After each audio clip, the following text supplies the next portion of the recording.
Actually, on that, we should probably explain what William does. Yeah. What do you do on your YouTube channel? I mean, how would you describe it? Because you make such bizarre things.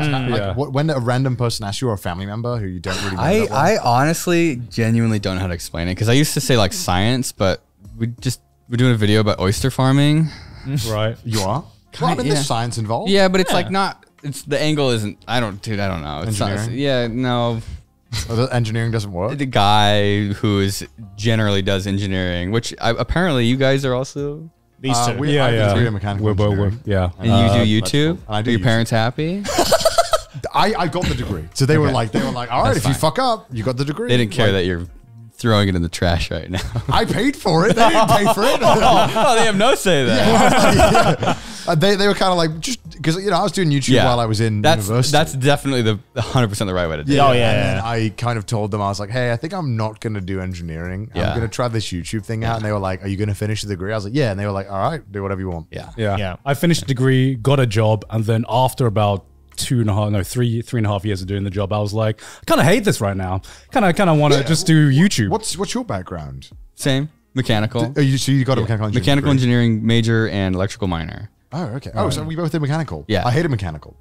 I mean, I feel like people don't really know what engineering is when they go into it. And they see someone like me who like I like building stuff. Yeah. And they're like, engineering is like building stuff. And then you go to school and it's like not building stuff. Because I think one time we spoke about on the podcast how we didn't really use our degrees, but then it's kind of like it's kind of hard to really take that as like a whole, because obviously we're a very isolated group of people who didn't use their degree, saying, oh, it's useless, and it's really easy to say that. I think it's complicated because it's like it's not useless, but okay, so who do you go to? What would you do?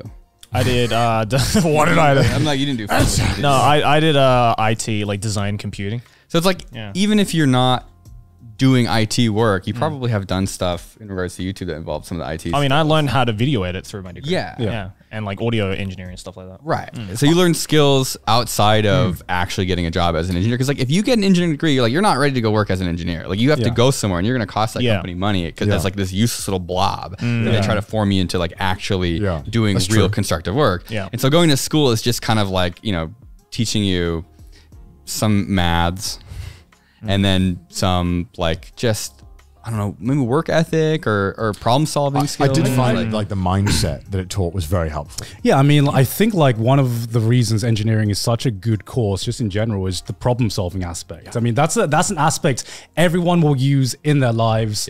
And it's about understanding a system and how to kind of like find your way around the system. I mean, regardless, I do use my degree in my job because that's basically YouTube in a nutshell. You know, trying to figure out the algorithm and how to like make content that appeals to an algorithm. That's a problem. That's a problem solving. All problem solving. Yeah, and there's some people who get way more into the analytical side of YouTube. I noticed I've talked to a lot of science YouTubers, and you guys are constantly in the analytics tab. There's a level that's like good and a level that's bad. Yeah, and I think some of the science YouTubers go way too far to the point where they start kind of not quite understanding, like it's a little bit too robotic and blame the algorithm as opposed to maybe have a more artistic or like empathetic approach of like, why would somebody be emotionally invested whenever I'm doing? Right. And it's just numbers. And it's like, well, that's probably not a good road to go down. I don't look at it at all because it just stresses me out. I have stopped looking at it. I don't look at it. I don't really read comments either. I read like the top 3 or 4. And I'm like, nice. Nice. I try to check mine about a week after the upload because at least at that point, like the honeymoon period is gone, and I could, as like you can look at it rationally. I can as rationally look at this as possible. Like that's a problem solving perspective, right? Like exactly. It's not going to help to read a bunch of crap. So I'm going to figure out how can I use people's feedback as constructively as possible. Exactly.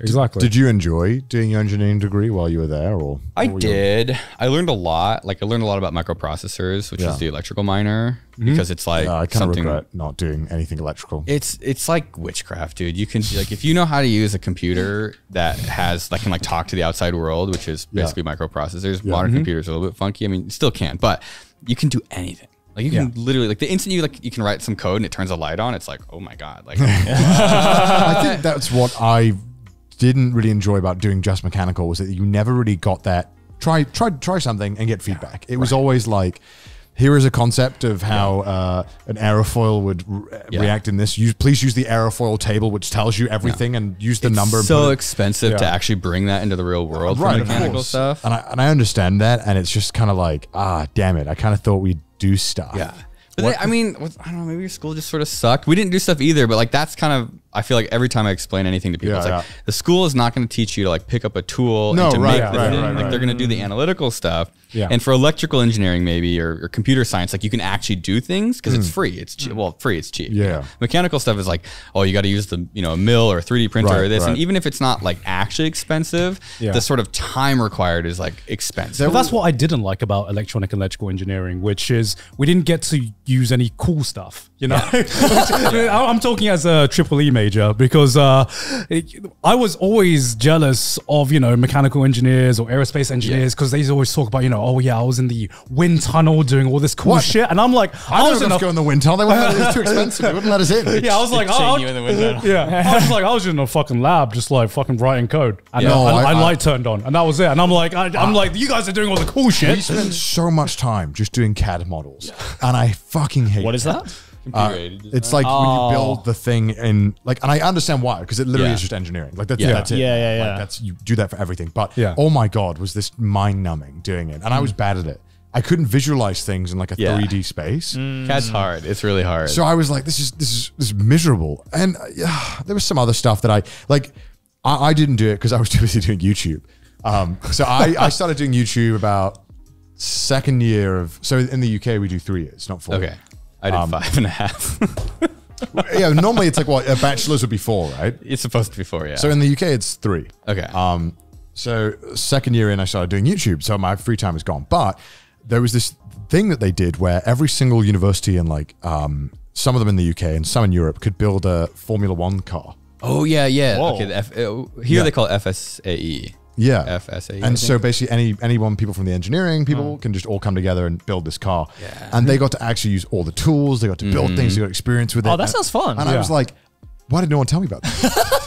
I would have loved to have actually got hands-on experience. Your school kind of sounds like my school a little bit. Yeah. Where it's like there's not a whole lot of money. I mean, I don't think they're broke, but they just don't invest the money into like creating. Like you always hear MIT. MIT is like filled with clubs and communities and stuff, and that's like it's so many smart, talented people come out of there because not the education is better, but the experiences are better. I think because the moment at least for me, the moment my lectures or classes were done, I was gone. Yeah. There was no incentive for me. Oh my God. Yeah, I'm the same. No incentive for me to stay on the campus and do anything else because there was no other clubs. Yep. The only other clubs that were even related to my field were I don't know, weird stuff that were just very, very, very niche and specific that I was like, my only incentive was to just go to the nearby uni bar and just get shit faced. Right. Other than that, it was nothing. Would you have joined a club that was relevant to your field if you had the option? If there was a chance that we could get hands-on and do some stuff, I would gladly do it. Yeah. If I could use a CAD model and maybe actually get to print something. Or oh my God, that pisses me off so much. It would have been okay, so I can make something in CAD, then actually look at it and understand why I built it like this and try again. Yeah. But I understand that it's expensive. And but nowadays it's not, and so they probably do have them. But even relatively expensive, a printer from 5-10 years ago, you could still get something that worked. Yeah, that would be cheap. A DIY. The cheap ass plywood, they wouldn't even let us do the laser cutout of the plywood that costs 1 cent a sheet or something stupid. I don't know. I just kind of wish there was more chances to get more involved and get to whatever you learned, kind of visualize it or put something out there so you can be like, oh, okay. Yeah. Like something tangible. Yeah. I don't know. You start connecting the dots. It's if I do this work, I get this thing. I describe everything as tools. Math is a tool. Yeah. You don't have to enjoy using the tool, but you are excited when you use the tool to make something happen. And so I've used calculus, I think once in my entire life actually. And it was literally for making a motor speed up and slow down. So I could generate the acceleration of it. And it was it's holy shit. Finally, I used it. Yeah, exactly. And I never did it again, and I'm okay with that. But it's you could do it. I know I could do it and understand it a little bit better, and it was that felt so good. And it's did I enjoy doing it? I've been doing a bunch of stuff recently to trying to build a CT scanner. Mm-hmm. Yeah. A 360 X-ray, basically. Yeah. And it's I don't really like doing math, but there is nothing more exciting than writing some code that has the math you wrote and it works and it's just Well, I feel like seeing that final product and seeing that final effect makes it so worth it, because if everything's just theoretical, you're just like, well, this is just fucking numbers. Yeah, there's no return. If I wanted to do this, I'd be a mathematician, you know? Yeah. But like, my university had one cool project, which was like, if you do Triple E in Bristol University, I hope it's still a thing. In the third year, we had this thing called a buggy project, where basically your class would get split up into teams. So it was a group project, but everyone had to do like some part of it. Yeah, everyone had to do some part of it. And we had like a buggy that we basically had to program, and a maze that the buggy had to navigate. Like a small car? Yeah, like a small RC car, kind of that kind of deal.